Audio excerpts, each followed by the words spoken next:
Hello students, हम पढ़ रहे थे भूआकृति विज्ञान में। हमारा चैप्टर था भू संचलन का, अर्थ मूवमेंट का। उसके अंदर हमने अंतर्जात बलों को पढ़ा।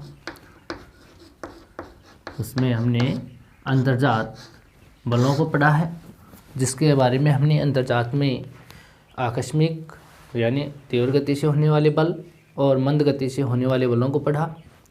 मंद गति में हमने पटल विरूपणी बल जिसको कहते हैं, उसमें महादेशजनक बल और पर्वत निर्माणकारी बलों को हमने पढ़ लिया है। अब जो इसके अंदर अंतर्जात है, ये तो हमने पूरा पढ़ लिया था। दूसरा बल जो था वो है बहिर्जात बल। कौन सा है? बहिर्जात बल।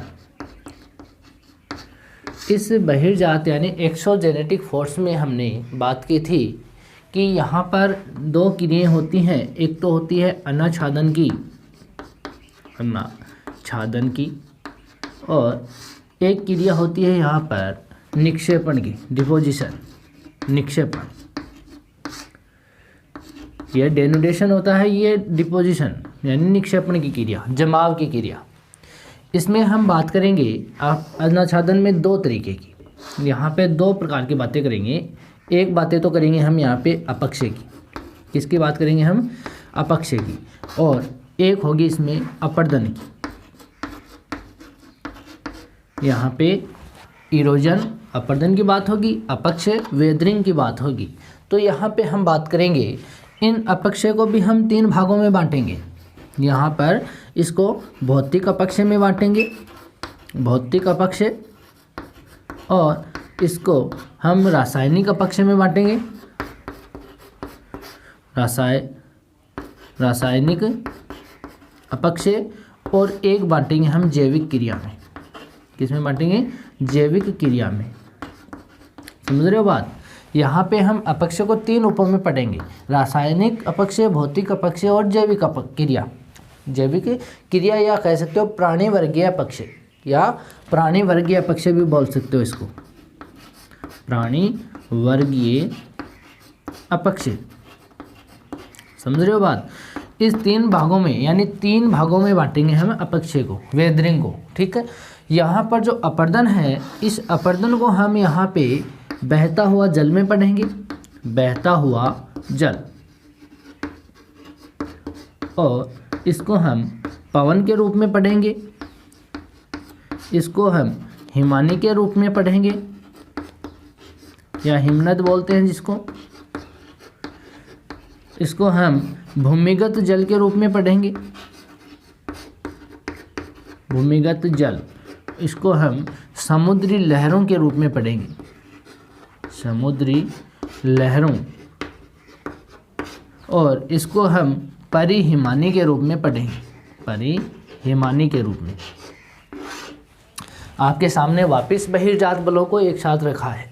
अंतर्जात बलों को तो हमने देख लिया था, ठीक है। उसमें हमने कई चैप्टरों को निपटा लिया है, जिसमें भूकंप और ज्वालामुखी को हम पढ़ेंगे, ठीक है। आकस्मिक जो बल होते हैं, जिसमें तीव्र गति से होने वाले जो बल हैं, उनमें भूकंप और ज्वालामुखी हैं, जिनकी भी हम बातें करेंगे। यहाँ पे बहिर्जात जो बल हैं, जिसमें अनाच्छादन और निक्षेपण की क्रिया होती है, तो इसमें तो जमाव वाली क्रिया होती है, जिसकी हम बात कर लेंगे। अनाच्छादन में दो प्रकार के होते हैं क्रियाएं, एक तो होती है अपक्षय और एक होता है अपर्दन। इसको बोलते हैं वेदरिंग, इसको बोलते हैं इरोजन, ठीक है। यहाँ पर अपक्षय को हम तीन भागों में पढ़ेंगे। एक तो भौतिक अपक्षय में पढ़ेंगे, रासायनिक अपक्षय में पढ़ेंगे, और जैविक क्रिया या प्राणी वर्गीय अपक्षय के अंदर पढ़ेंगे। और यहाँ पे जो अपर्दन है, इस अपर्दन को हम बहता हुआ जल यानी नदी का कार्य है, ठीक है। बहता हुआ जल का मतलब नदी, इसके रूप में पढ़ेंगे, पवन के रूप में पढ़ेंगे, हिमानी के रूप में पढ़ेंगे, भूमिगत जल, समुद्री लहर और परिहिमानी, इन रूपों में हम इसका अध्ययन करेंगे, ठीक है। तो आज का अपना जो टॉपिक होगा वो होगा अपक्षय, उसके बाद हम पढ़ेंगे अपर्दन।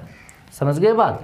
तो यहाँ पे आज का क्या टॉपिक होगा अपना? अपक्षय वाला होगा। यानी बहिर्जात बलों में ये वाला जो अपक्षय है, इसको हम अपक्षय को, अनाच्छादन की क्रिया है दोनों, समझ गए बात? अनाच्छादन की क्रिया है जिसमें अपक्षय होता है और अपर्दन होता है। तो हम अपक्षय को पढ़ेंगे, जिसमें भौतिक अपक्षय पढ़ेंगे, रासायनिक पढ़ेंगे और जैविक क्रिया पढ़ेंगे। उसके बाद में हम अपर्दन का टॉपिक लेंगे, इसमें हम इन टॉपिकों को पढ़ेंगे। समझ गए बात। तो अब हमारा जो टॉपिक है आज का वो होगा वेदरिंग।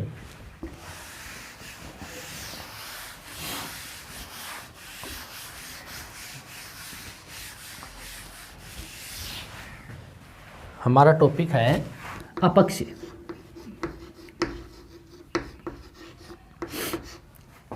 क्या बोलते हैं इसको? वेदरिंग बोलते हैं। ठीक है, यहाँ पे अपक्षय की बात करें, अपक्षय का मतलब होता है टूटना फूटना। यहाँ पर इसका मतलब ही क्या होता है? अपने स्थान पर ही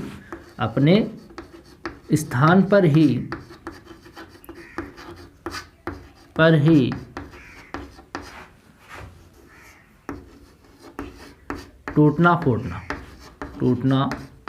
फूटना इसका सामान्य अर्थ होता है। यहाँ पे हम कहते हैं कि जो अपक्षय है, जो कोई भी चट्टान हो, अपक्षय के अंतर्गत हम माने तो कोई भी चट्टान हो, वह अपने स्थान पर टूटने फूटने की जो क्रिया होगी, उसमें जो शामिल है टूटने फूटने की क्रिया में, उसको हम अपक्षय कहते हैं। ठीक है, सिंपल सी बात है। जैसे हम बात करें, आप घर पे कोई पत्थर लो, कोई भी पत्थर हो, उसको ऊपर से आप चोट लगाओगे, वो अपने स्थान पे रखा हुआ है, उस पर चोट लगाओगे। अब वो चोट लगाने से वो पत्थर है वो अपने ही स्थान पर पड़ा उसके छोटे छोटे टुकड़े हो गए, यानी वो टूट फूट गया। हाँ, पहले तो वो एक संगठन में था, लेकिन अब वो असंगठित हो गया। पड़ा वही है लेकिन अब वो छोटे छोटे टुकड़ों में टूट चुका है। तो उसको हम, उस क्रिया को हम क्या कहते हैं? अपक्षय या वेदरिंग कहते हैं। अपक्षय जो है, इसके अंदर हम परिवहन को शामिल नहीं करते, यानी चट्टान का जो चूर्ण है उसको हम उस स्थान से दूसरे स्थान पर जाने की क्रिया को शामिल नहीं करते, उसको हम कहते हैं परिवहन। ध्यान रखना इस चीज़ को, ये बातें हम बार बार करेंगे। परिवहन क्रिया यानी ट्रांसपोर्ट एक्टिविटी। यहाँ पे बात करें कि यहाँ पे मान लो ये चट्टान है, अब इस चट्टान में किसी भी कारण से इसमें चोट आई और ये छोटे छोटे टुकड़ों में टूट गया।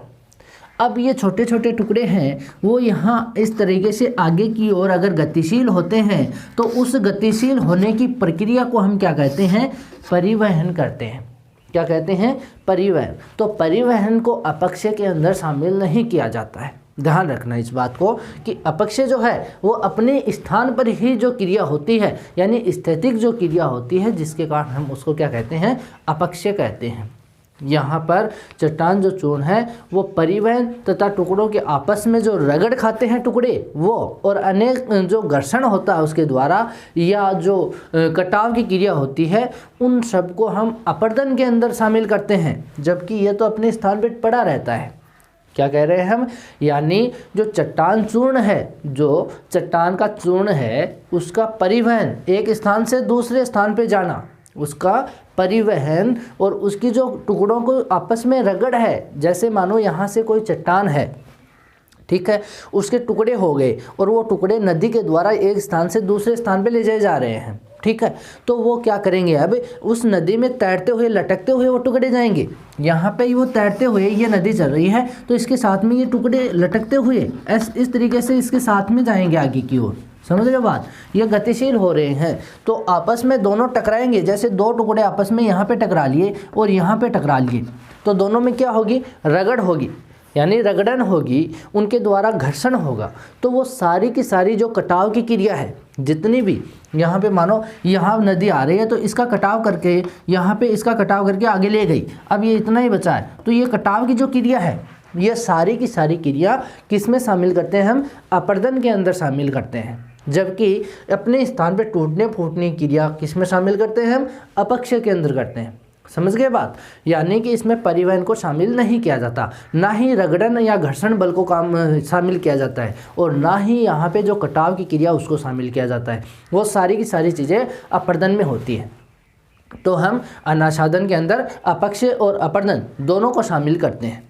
समझ गए बात। इस प्रकार हम कह सकते हैं कि जो अपक्षय है, अपक्षय केवल स्थितिक क्रिया है और अपर्दन जो है वो गतिशील क्रिया को है, यानी गतिशील क्रिया में उसको शामिल करते हैं। यहाँ पे क्या कहते हैं, ये गतिशील क्रिया है, ये तो अपर्दन की क्रिया हो गई, जबकि ये अपने स्थान पे पड़ी रहने की यानी स्थितिक, अपने ही स्थान पर, ये तो स्थितिक क्रिया है।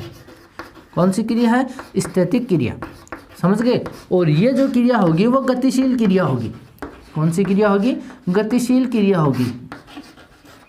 तो इसको तो हम क्या कहेंगे? अपक्षय कहेंगे। इसको तो क्या कहेंगे? अपक्षय। और इसको क्या कहेंगे हम? अपर्दन। इसको क्या कहेंगे? अपर्दन कहेंगे। तो यहाँ पे हमने इस प्रकार इन दोनों को देख लिया है। ठीक है। अपक्षय जो है, उस अपक्षय में जो चट्टान है, उस चट्टान का जो टूट फूट की वह क्रिया हम माने तो वो भौतिक अपक्षय के अगर या जैविक क्रिया के द्वारा टूटती है तो उसके कारण हम उसको कहेंगे विघटन। देखो इसमें दो नाम आते हैं, एक तो आता है विघटन, एक आता है वियोजन। अपक्षय दो क्रियाओं के द्वारा टूटता फूटता है। इन दोनों का मतलब समझ लो आप। एक तो कौन सा होता है? विघटन होता है, एक होता है वियोजन। ठीक है। दोनों ही वर्ड हैं, वो दोनों ही टूटने फूटने की क्रिया है, लेकिन क्रिया दोनों के तरीके अलग अलग हैं। दोनों ही विघटन वियोजन क्या होते हैं? टूटना फूटना होता है, विखंडन होता है।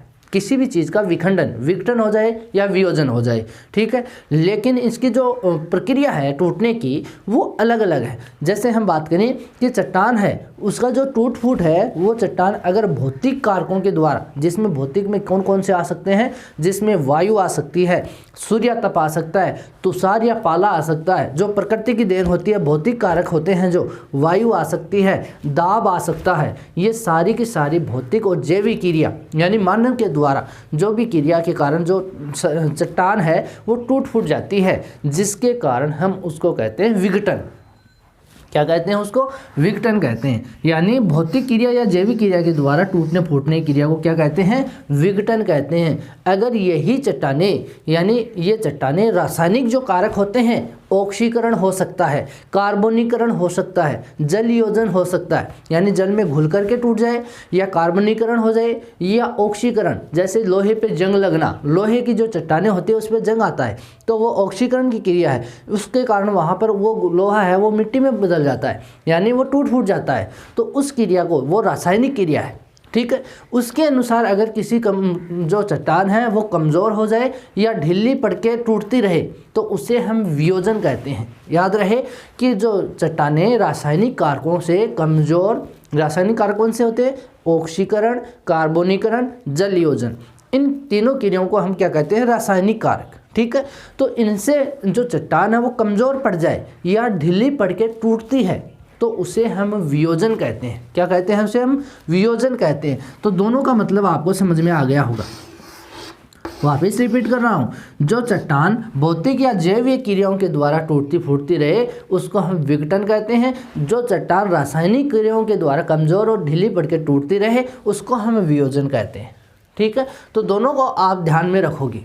यहाँ पे आगे और पढ़ें तो अपक्षय जो है वो परिवहन का बिल्कुल भी हाथ नहीं होता। परिवहन का अपक्षय के अंदर जो अपक्षय होगा वो केवल अपने स्थितिक जो भौतिक क्रियाएं होंगी या रासायनिक क्रिया होंगी वो अपने स्थान पे टूटती फूटती रहती है। परिवहन का मतलब ये होता है कि मानो यहाँ से कोई चट्टान है, इस चट्टान में वायु चल रही है।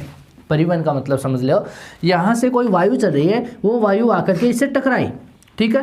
टकराने के कारण यहाँ पर जो चट्टान है इसका घर्षण किया और इसको तोड़ दिया। यहाँ पर यह चट्टान अब इस आकृति की बन गई है, किसके कारण?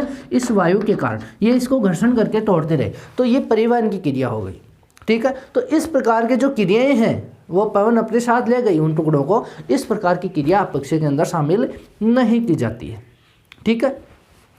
तो ये तो बात हो गई अपक्षय और अपर्दन के बारे में नॉर्मल जानकारी, ठीक है, किस प्रकार से अपक्षय होता है। अब हम पढ़ते हैं अपक्षय के अंदर अपक्षय को नियंत्रित करने वाले कारक। कौन से? अपक्षय को नियंत्रित करने वाले कारक।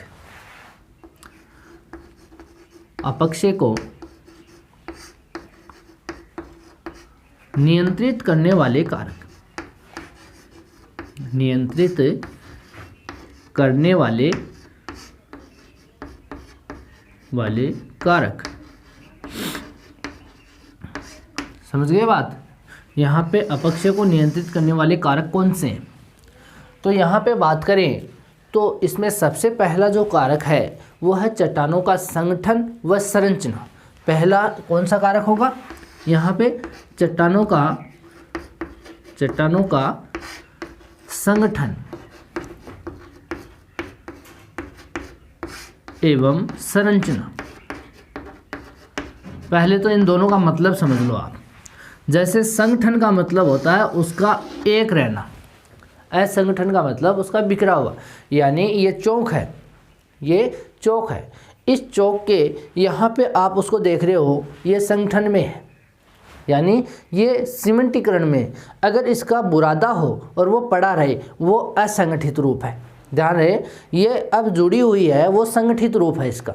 अगर इसका बुरादा ये घिस करके इसका चूर्ण रूप हो जाए और वो एक जगह पड़ा रहे, वो उसका असंगठित रूप है। ठीक है। संरचना, उसकी आकृति, ये दोनों कारक जो हैं वो इस चट्टानों के अपक्षय को प्रभावित करती हैं। जैसे हम कहें कि जो कमज़ोर और असंगठित चट्टान है वो जल्दी अपक्षित हो जाती है। जो कमज़ोर होगी, जो असंगठित होगी, अब इसका अपक्षय इतना जल्दी नहीं हो सकता, ठीक है, लेकिन ये चूर्ण रूप में पड़ी है तो इसमें दरार आ सकती है, ये अलग अलग हो सकती है, ठीक है, तो उसका अपक्षय जल्दी हो जाता है। यहाँ पे हम कहें जैसे चूना पत्थर, जो चूना पत्थर होता है या डोलोमाइट जो चट्टान होती है, वो चट्टान असंगठित चट्टान मानी जाती है जिसका अपक्षय जल्दी हो जाता है। तो वो यहाँ पे हम अपक्षय को नियंत्रित करने वाले कारकों में इसको शामिल कर सकते हैं। कौन से? चूना पत्थर और डोलोमाइट को। जिन चट्टानों में परतें लंबवत होती है, एक तो परतें होती हैं लंबवत, ये तो धरातल के क्षैतिज या लंबवत, ये तो होती है लंबवत परतें, और एक होती है यहाँ पे क्षैतिज। समझ गए बात? यानी धरातल है, इसके यहाँ पे क्षैतिज रूप में परत होती है और एक परत होती है वो धरातल के समानांतर खड़ी परतें होती हैं। जैसे यहाँ पे इस प्रकार की चट्टानें हैं, ये तो हो गई लंबवत चट्टानें। और जैसे यहाँ पर परतों का ये रूप है, ये चट्टानी परतें हैं, ये हो गई धरातल की क्षैतिज परतें। क्षैतिज का मतलब धरातल के समानांतर, और वर्टिकल या लंबवत का मतलब होता है धरातल के समकोण पे। तो उस प्रकार से हम कह सकते हैं कि यहाँ पे लंबवत और ये क्षैतिज रूप में हम चट्टानों को देखें तो क्षैतिज रूप में चट्टानें हैं वो तो इस तरीके से अपक्षयित हो जाती हैं, लेकिन भौतिक अपक्षय के रूप में। लेकिन जो चट्टानें लंबवत होगी, जो चट्टानें लंबवत होगी, उसका जो अपक्षय होगा, जिसका हम बात करें तो उन चट्टानों में तापीय भिन्नता, तुषारपात तथा जल का प्रभाव अधिक होता है। वहाँ पर उसमें केवल जल का प्रभाव होगा। तुषारपात यानी जो ओस या पाला पड़ता है उसको तुषारपात कहते हैं, तुषार या पात, ठीक है, जिसके अंदर हम तापीय भिन्नता को भी देख सकते हैं। सूर्य तप को, जहाँ ज़्यादा टेम्परेचर हो और कम टेम्परेचर हो तो चट्टानें वहाँ पर सिकुड़ती और फैलती रहती है, तो वहाँ पर भी चट्टानों का अपक्षयीकरण हो जाता है। तो इस प्रकार से ये जो कारक होते हैं ये इनके नियंत्रित करने वाले कारकों में ले सकते हैं। ठीक है, इसके आगे पढ़ते हैं। दूसरा जो कारक है इसको प्रभावित करने वाला, वो स्थल का जो ढाल है उसका स्वभाव कैसा होगा उसको शामिल करते हैं। यहाँ पर दूसरा जो पॉइंट है इसका वो है यहाँ पे स्थल के ढाल का स्वभाव, स्थल के ढाल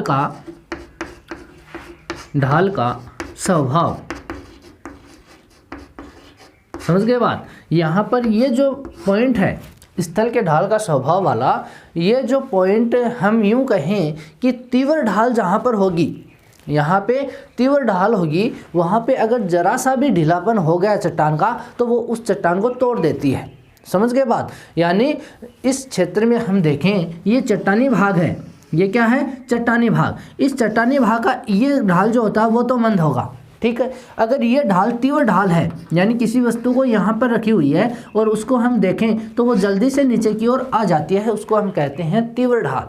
समझ गए?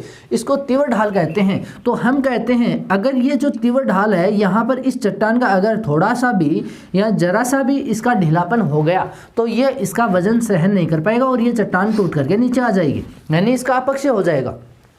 तो यहाँ पर जरा सा भी ढीलापन हो गया चट्टान का तो वो अपने स्थान पे टूट जाती है, और टूटने के बाद में अपने आप टूटती है, ये अपने आप टूटती है, बाहरी इसका कोई दबाव नहीं होता, ये अपने स्थान पे टूट फूट जाती है। और उसके बाद में वो टूटने के बाद में वो नीचे की ओर आती है, वो उसका परिवहन है, ठीक है, लेकिन इसको ही टूटने फूटने को ही हम यहाँ पे केवल अपक्षय के अंदर शामिल करते हैं। तो स्थल का जो ढाल होगा वहाँ पर इसको वह प्रभावित करता है। अगर हम बात करें समतल मैदान की, तो समतल मैदान में जो चट्टानें हैं उनका अपक्षय नहीं होता है या कम होता है। वहाँ पर अगर तीव्र ढाल होगी तो अपक्षय क्रिया ज़्यादा होगी, तो ये इसको प्रभावित करता है। याद रहेगा, तीव्र ढाल अपक्षय को ज़्यादा प्रभावित करता है, जबकि समतल जो मैदान है वहाँ अपक्षय कम होता है। फिर हम तीसरा जो पॉइंट देखते हैं वो जलवायु में भिन्नता देखते हैं। क्या देखते हैं? जलवायु में भिन्नता। जलवायु में भिन्नता, समझ रहे हो बात? यहाँ पे ये जलवायु में भिन्नता जो होती है इसके बारे में बात करें तो जो उष्णकटिबंधीय जो जलवायु होती है वहाँ पर तापीय अपक्षय के कारण अपक्षय अधिक होता है। हम यहाँ यूँ कहें कि जहाँ पे तापमान दिन में ज़्यादा पड़ता है, रात्रि में वहाँ पर क्या होता है, ठंड ज़्यादा पड़ती है। जो चट्टानें होती हैं, देखिए इसको ध्यान से समझना, यहाँ पे मान लो चट्टानें हैं, ये चट्टानें हैं। अब दिन का समय होगा तो यहाँ पे तापमान क्या होगा, ज़्यादा आएगा। यहाँ पे उष्णकटिबंध होगा क्योंकि सूर्य की किरणें साल भर उष्णकटिबंध में सीधी पड़ती है, तो वहाँ पर सूर्य से आने वाली किरणों से तापमान क्या रहता है, ज़्यादा रहता है। तो जिसके कारण ये चट्टानें गर्म होकर के फैलती है।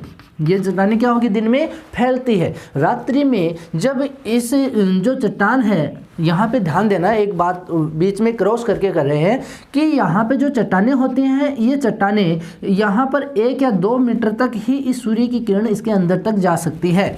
वापस निकलती है तो जल्दी यहाँ से निकल जाती है। जैसे हम पानी की बात करें तो पानी के अंदर ये सूर्य की किरणें अंदर तक जाती हैं 200 मीटर तक, और वो गर्मी के कारण उसमें संचलन होता रहता है। तो जो गर्म उष्मा यहाँ कैद हुई वो संचलन करके आगे निकल जाती है, जबकि ये चट्टान अपने स्थान पे गर्म होती रहती है।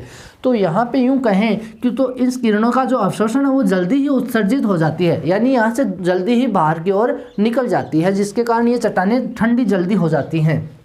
ध्यान देना आप कि सूर्य है, सूर्य दिन में इन चट्टानों को ज़्यादा गर्म कर देता है, यानी 1 या 2 मीटर को ही गर्म करेगा तो इसको ज़्यादा गर्म कर देगा। ठीक है, ज़्यादा गर्म करने से ये चट्टानें क्या होती है, फैलती है, यानी फैलती है अपने स्थान पे और फैलेगी। उसके बाद में रात्रि में यहाँ पे ज़्यादा ठंड हो जाएगी क्योंकि सूर्य की किरणों से जो उष्मा आती है, अवशोषित उष्मा है, उसको वो उत्सर्जित कर देगी। जल्दी वो किरणें बाहर निकल जाएंगी तो वो स्थान ठंडा हो जाएगा। तो रात्रि में अधिक ठंडा वो स्थान हो जाता है। दिन में तो वो अधिक गर्म हो जाएगा, रात्रि में अधिक ठंडा हो जाएगा। तो उस टाइम में दिन में तो ये फैलती है और रात्रि में सिकुड़ती है। जब ठंडी चीज़ होती है वो वापस सिकुड़ती है।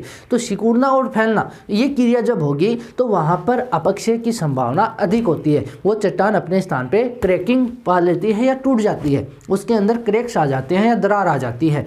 तो यहाँ पर अपक्षय की क्रिया, ये तापमान इसको प्रभावित करता है। सबसे ज़्यादा कहाँ प्रभावित होगी, उष्णकटिबंधीय जो जलवायु है वहाँ पर होगी। और इसके बाद हम बात करें जो उपाद्र जलवायु है, उस उपाद्र जो क्षेत्र है वहाँ पर जो अपक्षय की क्रिया होगी वो ज़्यादातर यहाँ पे रासायनिक जो अपक्षय होगा वो होगा, जबकि उष्णकटिबंध में तापमान से संबंधित अपक्षय होगा।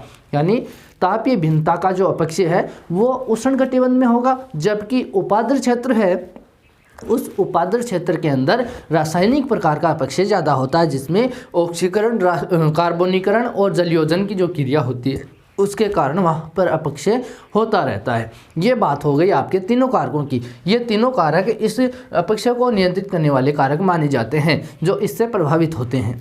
ठीक है, इसके बाद में हम बात करते हैं अपक्षय की।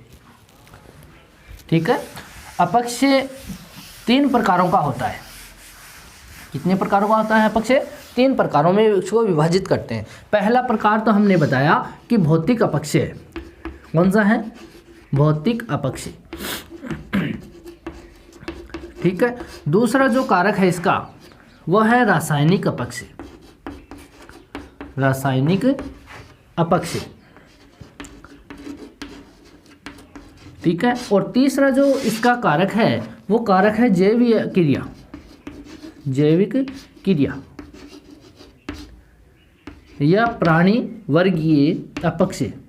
कौन सा है? प्राणी वर्गीय अपक्षय। समझ गए बात? यहाँ पर इसको कह सकते हैं कि प्राणी वर्गीय अपक्षय होगा, या रासायनिक अपक्षय होगा, या यांत्रिक अपक्षय, या इसको क्या कहते हैं हम? यांत्रिक अपक्षय भी बोलते हैं, यांत्रिक अपक्षय। अब देखो, इसको ध्यान में रखना, इसके पूरे मॉडल को आपको याद करना है। अपक्षय है, भौतिक अपक्षय है फर्स्ट नंबर पे, सेकंड पे रासायनिक है, तो थर्ड पे जैविक क्रिया या प्राणीवर्गीय अपक्षय है।